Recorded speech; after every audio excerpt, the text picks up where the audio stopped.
Terbalik. Dari belakang itu dari sisi keduniaan. Nah, kalau dari kanan itu dari sisi kebaikan. Menggoda keikhlasannya, menggoda kebaikan itu. Pokoknya dari sisi kebaikan lah. Setan menggoda manusia supaya gugur seluruh kebaikannya. Nah, yang paling berbahaya adalah ketika setan menggoda dari depan, dari sisi akhirat mereka. Kenapa? Banyak manusia yang tidak sadar kalau ketika diganggu dari sisi depan, manusia tidak sadar bahwa dia sedang diganggu oleh setan. Dari sisi agamanya. Kenapa? Karena melihat semua perbuatan baik yang berhubungan dengan agama itu baik, gitu. Makanya kata Rasulullah SAW, Man amila laisa alaihi amruna fahuwa raddun. Barang siapa yang beramal dengan satu amalan tanpa contoh dari kami, fahuwa raddun, maka itu tertolak. Nah, banyak orang-orang yang digoda oleh setan dari sisi depannya. Dan mereka menganggap bahwa itu perbuatan baik. Contoh misalkan gini. Saum baik tidak? Saum itu baik. Tapi misalkan ada orang-orang yang punya ketetapan kalau saum itu harus hari Sabtu, misalkan tiap hari Sabtu.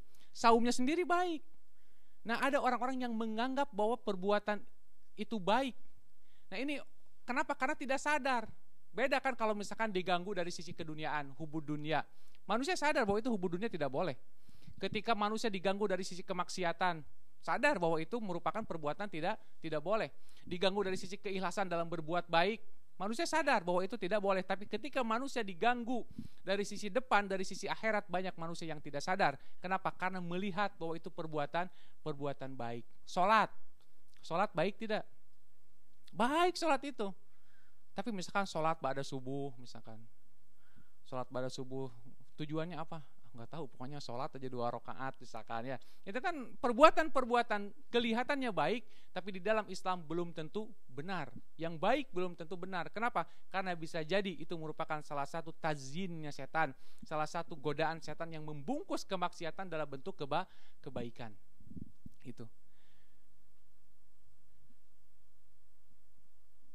Itu saja mungkin ya yang bisa disampaikan. Ayat surat Al-Baqarah ayat 200 berapa? 208. Insyaallah minggu depan kita lanjutkan ke ayat 209 karena sudah jam 8. Dan Pak Mulyoto juga. Tapi betul tuh Pak Muhammad Saman, alhamdulillah tadi pembukanya dibuka dengan apa? Man dalla ala khairin. Ya, itu bagus sekali. Karena alhamdulillah Pak Mulyoto jadi ke masjid. Jadi Pak Muhammad Salman mendapat 2 pahala insyaallah. Pahala Pak Muhammad Saman sama pahala Pak Mulyoto insyaallah.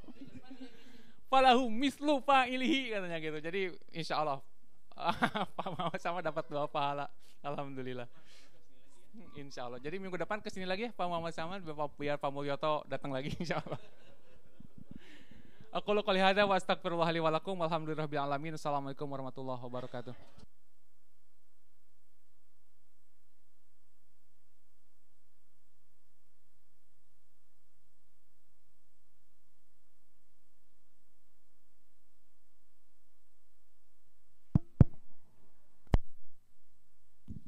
Kajian tafsir surah Al-Baqarah ayat 208 tentang masuk Islam secara kafah, dan juga tadi sebelumnya Ustaz Muhammad Salman sudah menjelaskan tentang kebaikan ya. Dan alhamdulillah juga saya tadi agak khawatir ketika jam sudah sholat subuh dan Pak Salman belum datang. Saya cek guide-nya, saya telepon nggak ngangkat. Ini saya husnudonnya sedang di jalan, sedang nggak bisa ngangkat telepon, sedang nyetir, dan ternyata benar ya.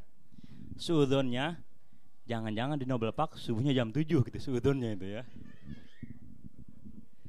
Bapak Ibu, kita masih ada waktu sekitar mungkin setengah jam. Barangkali ada pertanyaan Ustaz Unggun atau juga Pak Salman, saya persilahkan.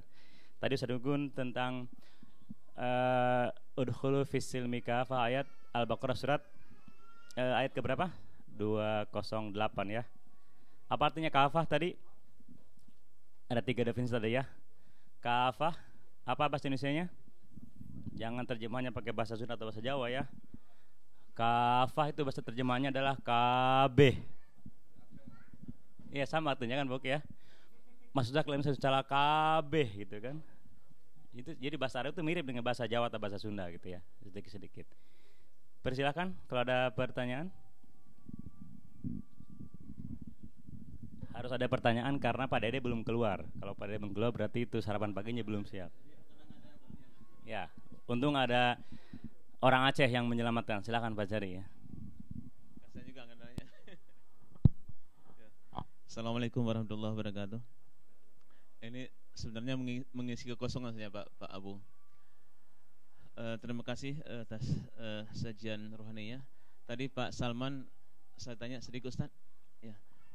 Di awal ceramah tadi beliau menyebutkan Indonesia sebagai contoh kasus di mana Indonesia memiliki terdalam segalanya.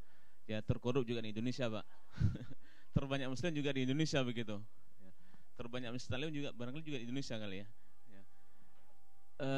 Merujuk kepada kasus Indonesia, keislaman kita di Indonesia, yang jelas kita mayoritas terbesar muslim di dunia, tapi juga terkorup di dunia, Pak. Ketidakadilan ada di mana-mana di Indonesia. Saya ingin mendapat sedikit konsep pemikiran dari Pak Salman. Kira-kira memperbaiki situasi Indonesia yang begitu sudah akut, kira-kira apa yang mesti kita kerjakan dari sekarang ke depan gitu, Pak? Jadi apa pola pemikiran yang barangkali bisa ditawarkan untuk pencitraan Indonesia ke depan begitu?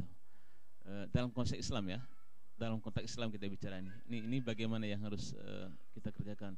Apakah mulai dari skop yang kecil barangkali sehingga lebih besar lagi? Terima kasih Ustaz. Assalamualaikum warahmatullahi wabarakatuh. Terima kasih Pak Jari. Pertanyaan yang pendek tapi jawabannya agak panjang itu kan Pak Salman ya. Kayaknya yang jawabnya PSB aja bingung jawabnya itu. Mbak Nivi, saya persilakan. Pak Adi, maaf. Oh, dari situ ya. Assalamualaikum warahmatullahi wabarakatuh. Saya ingin melanjutkan pertanyaan Pak Ashari tadi kepada Pak Gun-Gun mengenai udkhulu fis silmi kafah. Bagaimana cara kita menanamkan nilai-nilai tersebut ke anak-anak kita sehingga yang fenomena yang sekarang di Indonesia ini tidak terjadi dan berganti dengan generasi yang benar-benar mengamalkan udkhulu fis silmi kafah. Seperti misalnya seperti di sini tuh banyak masalah, kayak kemarin ada teman saya yang memang anaknya tidak boleh sekolah di public school walaupun nanti zuhurnya sudah lewat ya, terpaksa mereka jamak di rumah. Nah, bagaimana kita menanamkan bahwa sebagai muslim you have a right to pray wherever you are gitu. Nah, apa nilai-nilai yang bisa kita sampaikan ke anak-anak kita bahwa dimanapun kita harus sholat lah, nah walaupun ya katakanlah di pinggir jalan atau di mana, tapi whenever it come to pray then you have to pray gitu. Gimana sih caranya kita menanamkan nilai-nilai udkhulu fis silmi kafah ke pendidikan anak-anak kita? Makasih. Assalamualaikum warahmatullahi wabarakatuh. Mbak Nipi sudah ada satu untuk Pak Salman, satu untuk Pak Gun-Gun. Satu lagi mungkin. Silakan Pak Endro.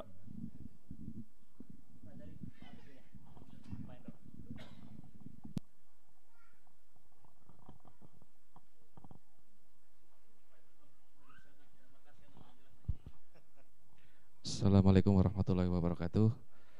Menarik sekali apa yang diungkapkan oleh Ustadz Gun-Gun sama Ustadz Salman tadi, berkenaan dengan analisa dari Ustadz Gun-Gun ya, tentang ya ayyuhalladzina amanu khulud fis silmi kafah. Ada beberapa penjelasan tentang makna ayat ini yang muncul sekarang ini adalah dalam tanda petik penafsiran kontemporer ya,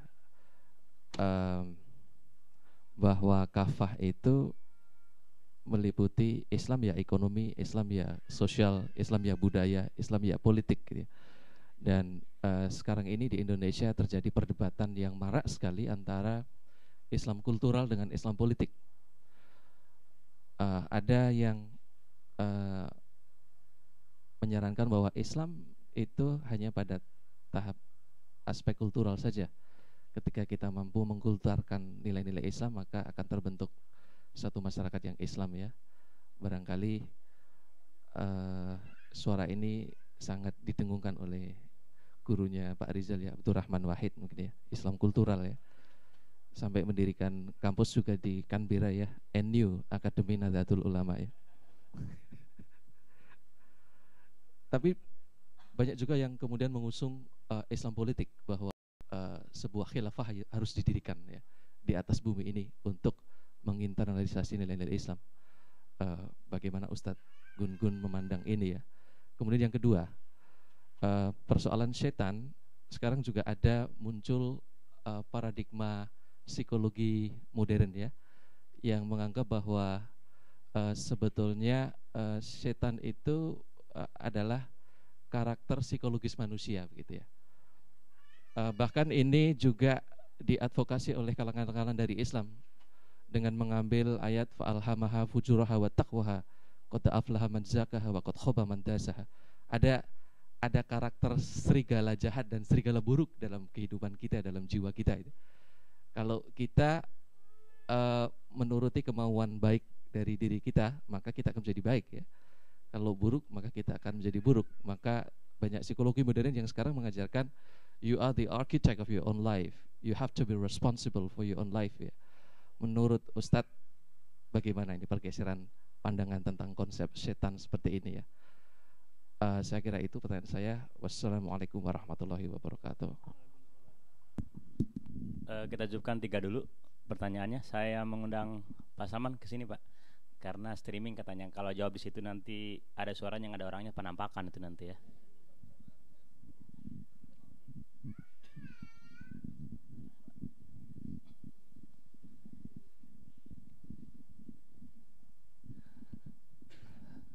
Baik, dengan Pak siapa tadi? Pak Asari. Oh, oke. Dari Aceh. Iya, ini satu pertanyaan kita semua sebenarnya ya, bahwa apa yang terjadi di negeri kita di sana, yaitu suatu konsekuensi karena kita majority, maka secara jumlah pun menjadi satu catatan juga. Karena memang mayoritas, maka apa yang terjadi di sana ya akan menjadi satu sorotan ya. Karena kita harapkan kita menjadi contoh yang baik harusnya. Nah, persoalan-persoalan yang muncul itu karena persoalan pemahaman yang tidak semestinya. Artinya kalau ada persoalan terkait dengan bagaimana apakah seorang muslim itu kemudian menggambarkan bahwa dia seorang muslim, itu memang pertanyaan yang betul-betul harus kita jawab. Jadi kalau di Indonesia setiap orang yang lahir ya, kalau dari keluarga yang muslim ya otomatis dia Islam. Bahwa kemudian dia dibesarkan dengan cara yang Islami itu persoalan lain. Makanya sebenarnya setiap keluarga itu fase-fase dia memberikan hak si anak untuk bisa memahami Islam itu sebenarnya pendek ya. Kalau misalnya kita punya anak wanita, anak itu sampai usia balik itu umur sekitar 11 atau 9 atau 10 ya, sekitar segitu. Selebihnya maka dia menjadi seorang mukallaf yang harusnya sudah betul-betul diberikan bekal yang cukup untuk memahami. Walaupun tentu ada proses yang harus dilanjutkan.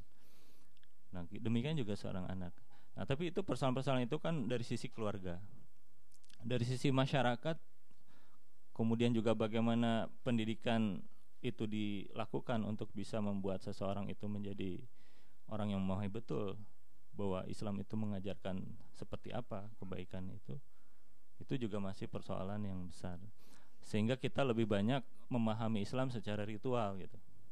Dari sisi ritualitas maka umat Islam di Indonesia betul-betul semarak dari sisi ritualnya ya.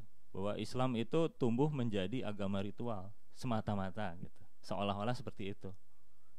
Walaupun kita sering menyebut bahwa Islam itu bukan semata-mata dipersepsikan sebagai agama, tapi din ya, way of life, cara kita beraktivitas, cara kita berpikir, cara kita berperilaku, itu semua diatur oleh Islam. Tapi dalam untuk aspek yang itu seolah-olah seperti masih butuh perjalanan yang panjang gitu untuk merubah itu semua. Maka orientasi dari bagaimana kita merubah keadaan misalnya di masyarakat kita di Indonesia itu seolah-olah seperti kita mengislamkan kembali orang-orang Islam ini.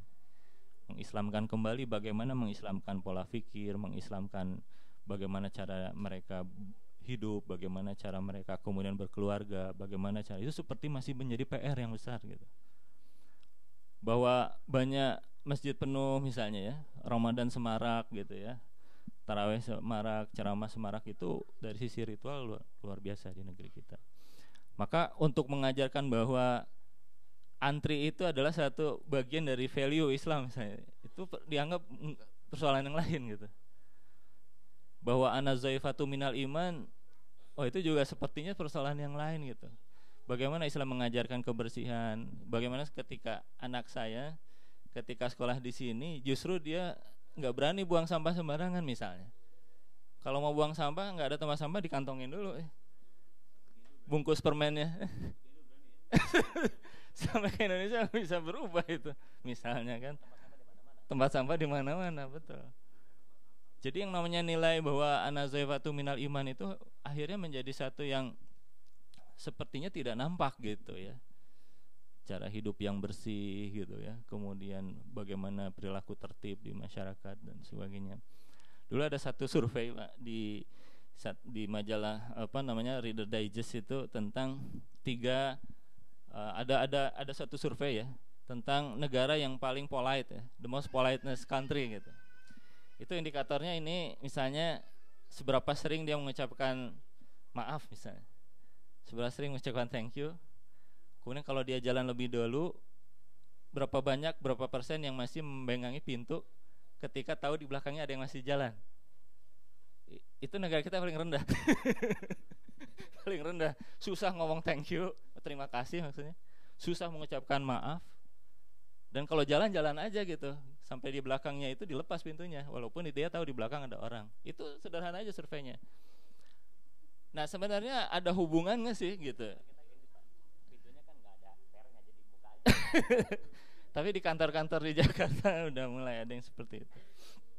Artinya kita melihat ada satu hal yang masih menjadi PR besar ya, bagaimana Islam itu terinternalisasi menjadi Islam yang akhlak itu muncul dalam sisi akhlak. Itu kan dari sisi pemahaman. Maka memang merubah ini tidak bisa hanya sekedar semaraknya kegiatan-kegiatan ritual, tapi harus diikuti. Jadi saya menganggap bahwa misalnya semaraknya kegiatan-kegiatan ceramah agama, majelis taklim itu menjadi pembuka pintu sebenarnya. Harus ada yang melanjutkan untuk kemudian menjadi program-program yang berkesinambungan membuat seseorang itu mamanya. Jadi apa yang dilakukan di Masjid Westol ini satu hal yang baik. Orang mengkaji ayat demi ayat terus berkesinambungan sehingga dia bisa melihat apa sesungguhnya yang menjadi pesan dari Al-Quran ini. Yang baca Quran khataman banyak di Indonesia itu.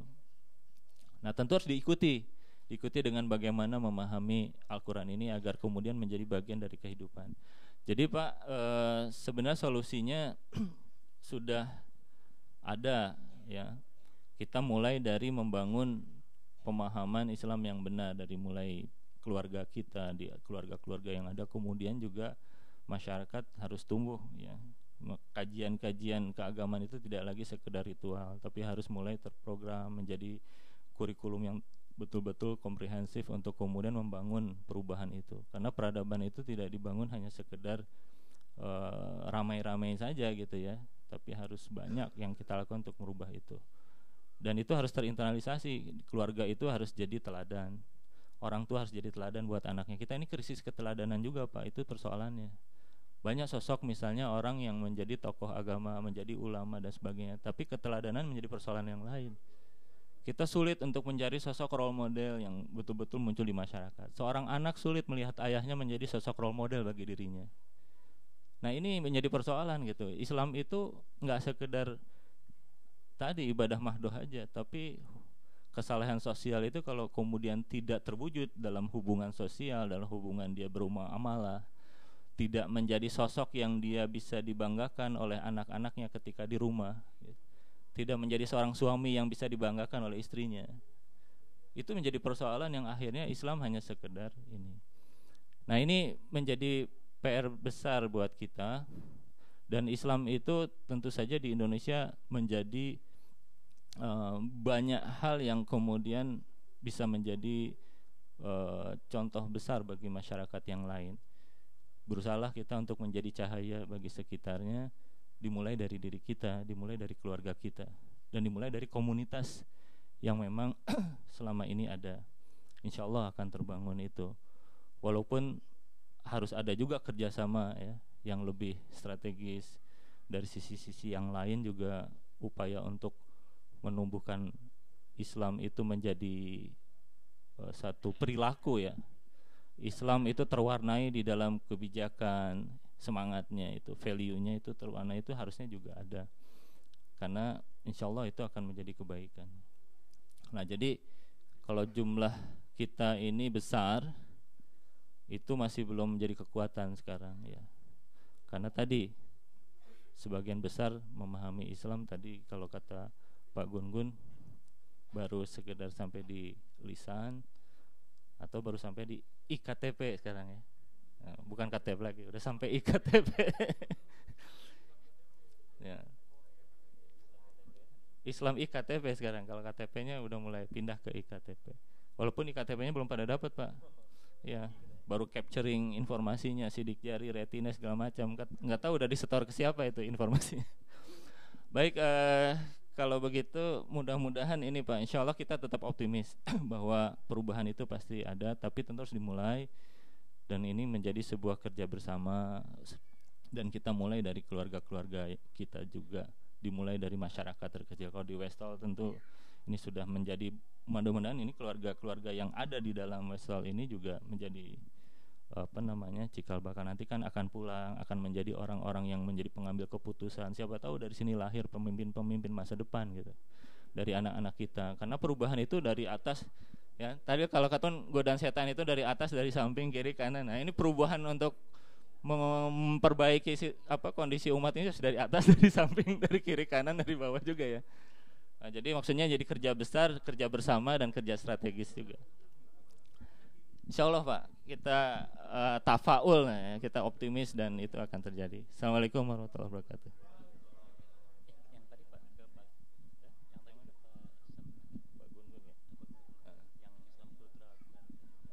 Oh ya, yang tadi ke saya juga atau ke Pak Gun-Gun? Pak Gun-Gun ya? Pak Gun-Gun nggak? Apa Gun-Gun? Makasih,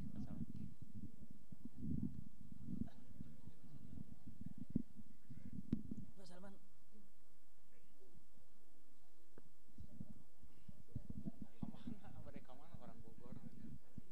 Ya, bismillahirrahmanirrahim.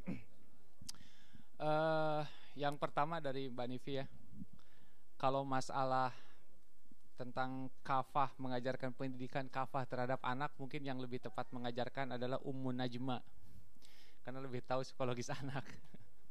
Ummu Najma itu Balara ya, karena mungkin lebih tahu. Tapi sesungguhnya gini, Islam itu didirikan di atas fondasi kemudahan gitu, bukan didirikan untuk kesusahan. Di dalam Quran surat Toha ayat kedua kalau tidak salah ya, Toha, inna anzalna Qur'ana lupa saya. Pokoknya bahwa Al-Quran ini diturunkan bukan untuk menyusahkan orang. Al-Quran diturunkan bukan untuk membuat orang itu sulit. Makanya di dalam kaidah usul, kaidah fikih di dalam Islam itu ada istilah ad-daruratu tubihul mahdurah. Kedaruratan bisa membawa kemudahan. Kemudian gini, Islam juga sebagai rahmatan lil alamin. Jangan sampai rahmatnya Islam itu dirusak oleh keinginan pribadi kita, keinginan kesolehan pribadi kita. Rahmatnya Islam sama seperti begini misalkan. Contoh, di daerah Coburg sana ada beberapa siswa yang siswa Indonesia, siswa student ya, maksudnya siswa anaknya student gitu. Gimana maksudnya tuh? Anaknya student. Jadi ada anak-anak SD, tapi anak-anak SD dari anak-anak siswa juga gitu kan. Student junior. Kan kalau kita bilangnya student mahasiswa itu mahasiswa gitu kan. Kalau siswa itu bukan student gitu. Nah, di sana itu ada beberapa orang. Kemudian kalau saya berpikirnya begini. Nah, orang beberapa orang ini ingin meminta izin kepada sekolah, ya kan, untuk mendirikan sholat di jam belajarnya gitu. Dan itu hanya beberapa orang. Nah, sesungguhnya Islam mengajarkan kepada kita bahwa Islam itu rahmatan lil alamin. Kita harus mempertimbangkan efek buruk dan efek baiknya. Jangan sampai orang-orang yang non muslim, orang-orang yang menyoroti umat Islam itu menyoroti bahwa orang Islam itu egois. Jangan sampai mereka menyoroti bahwa umat Islam itu terlalu ingin diperhatikan kebutuhan-kebutuhannya. Kita juga harus memikirkan mafazidnya, karena dalam Islam daf'ul mafasid muqaddimu 'alal jalbil masalih. Mencegah keburukan itu harus lebih didahulukan daripada berbuat kesolehan. Contoh misalkan, contoh lain, saya hanya ngambil contoh-contoh umum, tapi kalau pola pendidikan terhadap anak itu memang saya susah memberikan gambarannya. Jadi kita mempertimbangkan baik buruknya. Seperti sholat Jumat di sini. Sholat Jumat wajibnya itu memang di masjid. Gak ada sholat Jumat di hall. Gak ada sholat Jumat di mana. Jumat itu di masjid kan? Jumat itu. Tapi gini, kita harus mempertimbangkan. Nah, ini pertimbangan-pertimbangan yang nanti bisa diambil oleh Pak Ade dan kawan-kawan gitu ya, untuk meneruskan bagaimana sholat Jumat. Sekarang gini, baiknya sholat masjid itu di masjid. Sholat Jumat itu di masjid. Soleh kan? Sholat Jumat di masjid adalah merupakan satu kesolehan. Masolih, kesolehan. Akan tetapi misalkan kalau sholat di masjid ada mafasad, ada keburukan. Keburukannya itu misalkan beberapa orang bisa telat sholat Jumat karena harus jaga parkir. Beberapa orang harus berteriak-teriak bahkan bertengkar dengan orang yang tidak parkir. Bahkan beberapa orang tidak masuk mengikuti rukun sholat Jumat. Khutbah Jumat itu kan rukun sholat Jumat, itu di dalam sholat Jumat. Jadi sholat Jumat itu bukan hanya sholatnya, tapi termasuk rukunnya. Jadi mafasidnya berapa orang yang harus dikorbankan karena demi menjaga parkir, misalkan contoh. Nah, sehingga mempertimbangkan mafasid dan masolih tersebut, kita memutuskan untuk sholat di hall misalkan. Nah harus didahulukan yang kepentingan-kepentingan seperti ini. Mana mafasidnya, mana madorotnya. Sama misalnya seperti kasus anak-anak yang ingin mendirikan sholat di jam belajarnya. Kita harus pertimbangkan mana mafasidnya, mana masolihnya. Kalau misalkan kita ingin sholat di awal waktu buat anak-anak, ya sekolahkan ke sekolah Islam yang di situ ada fasilitasnya kalau buat saya gitu ya. Tapi kalau misalkan di sekolah umum, kita harus pintar-pintar bagaimana rahmatan Islam itu tidak, kebaikan Islam itu tidak disoroti menjadi jelek karena ego kita ingin menjadi soleh gitu loh. Jangan sampai seperti itu.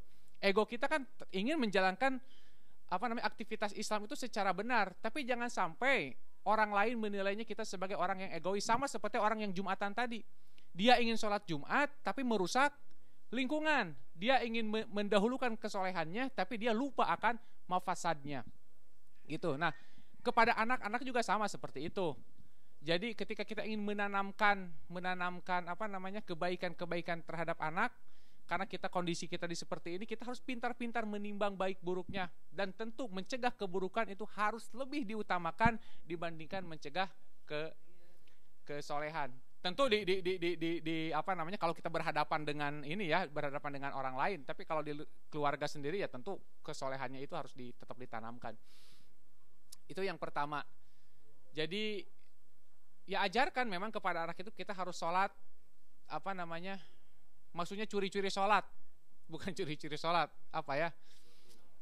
ya maksudnya kalau misalkan bisa izin cari waktu ke toilet dulu, sholat dulu, ya kalau memang bisa seperti itu lakukanlah seperti itu gitu. Lakukanlah seperti itu. Tapi ingat, jangan sampai membuat mafasid, jangan sampai membuat kayak ada orang-orang di sini demo gitu kan, ingin kolam renang di Clayton itu dibikin ruangan khusus buat muslim. Saya pikir terlalu egois itu gitu. Iya, yang datang cuma 2 orang, terlalu egois gitu. Jadi jangan sampai Islam itu terkotori oleh oknum-oknum yang ingin menginginkan kesolehan untuk pribadinya sendiri, tapi mendatangkan mafasid buat Islam secara keseluruhan, sehingga orang-orang mengeneralisir bahwa Islam itu egois, bahwa umat Islam itu ingin soleh sendiri, bahwa Islam itu terlalu fanatik, dan itu jangan sampai seperti itu. Kita harus tahu di mana kita berada. Itu wallahu a'lam bishawab. Tapi tetap, karena kalau misalkan di keluarganya kuat, insya Allah anak pun di luar pasti akan kuat insya Allah. Jadi yang penting mungkin di keluarganya dulu bagaimana ditanamkan bahwa anak itu memahami Islam secara benar. Nah makanya kalau di keluarganya sudah kuat, insya Allah keluar pun dia bisa kuat. Kemudian yang kedua tentang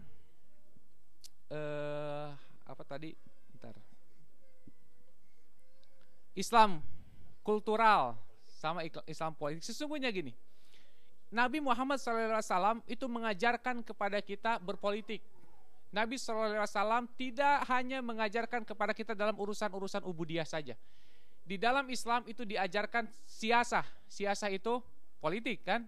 Siasah itu perang, misalkan. Contoh misalkan kata Nabi al-harbu khud'ah, bahwa perang itu tipu daya. Kenapa? Di situ ada perpolitikan, di situ ada tipu dayanya. Jadi Islam memang tidak hanya berorientasi kepada ibadah-ibadah ritual saja. Islam tidak hanya berorientasi kepada masalah-masalah yang ubudiyah saja, tapi Islam itu secara menyeluruh. Makanya Al-Quran itu senantiasa berkembang dalam penafsiran. Walaupun misalkan dari mulai tafsir yang sayang tadi kita tidak baca tafsirnya Syekh Mutawalli Sya'rawi.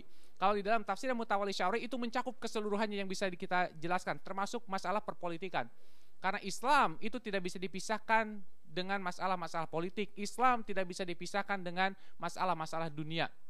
Islam itu keseluruhan. Aturan hidup kita adalah Islam. Islam adalah minhajul hayah. Islam adalah way of life kita. Apapun yang kita kerjakan itu harus berdasarkan dengan Islam. Ketika kita berpolitik, kita harus berpolitik secara Islam. Ketika kita sebagai pekerja, kita harus bekerja secara Islam. Jadi betul kalau misalkan ada di tafsir kontemporer mengatakan bahwa udkhulu fi silmi kafah itu termasuk perpolitikan, termasuk perekonomian dan seterusnya.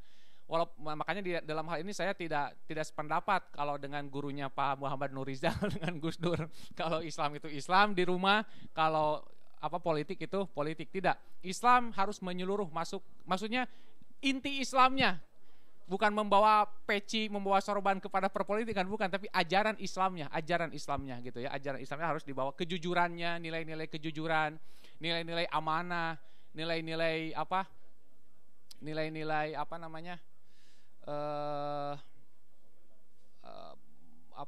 isar dan lain sebagainya. Pokoknya harus dibawa kepada ajaran-ajaran seluruh itu Islam. Kemudian yang kedua tentang setan.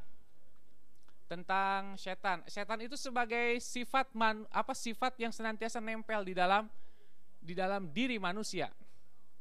Makanya manusia itu punya dua potensi. Pertama, potensi muflih yang bisa membawa keberuntungan, dan ada tadsiyah. Tadsiyah itu potensi yang bisa membawa keburukan. Potensi-potensi yang bisa membawa kepada keburukan, kepada kebinasaan, sebagaimana yang minggu lalu disampaikan oleh Pak Anto. Di antaranya adalah apa, Pak Anto? Gimana?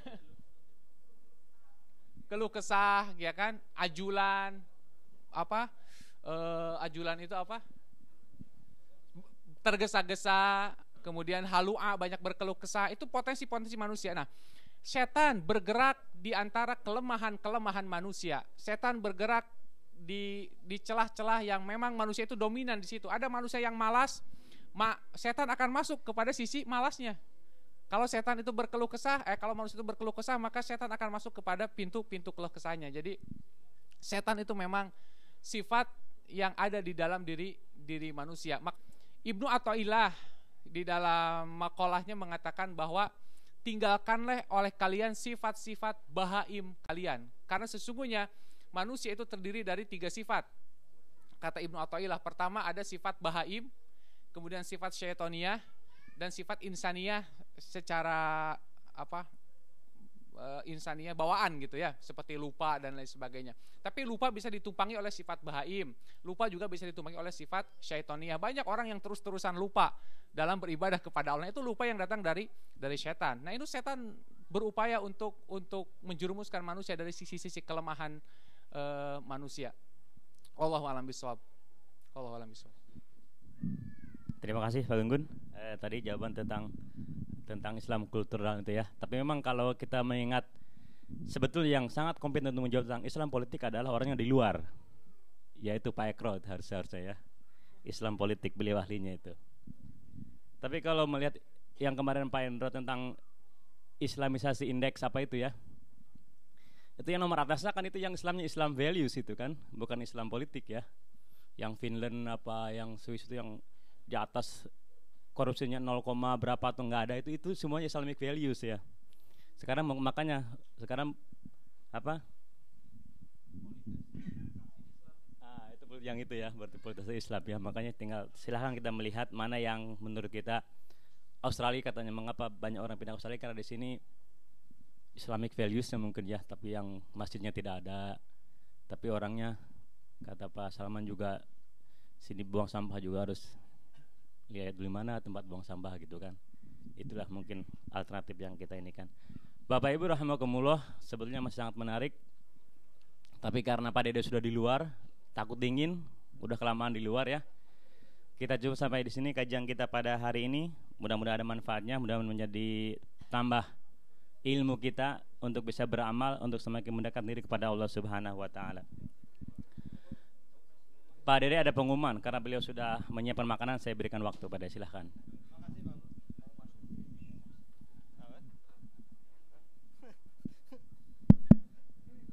Assalamualaikum warahmatullahi wabarakatuh. Ntar kena gituan, streaming lagi pengumuman. Ini apa namanya, meneruskan informasi bahwa minggu depan kita ada Walimatul Hajj hari Minggu tanggal 16 jam 12 ya, jam 12.30, jadi siang. Insya Allah di Westall kita ada pelepasan haji bagi rombongan haji Melbourne yang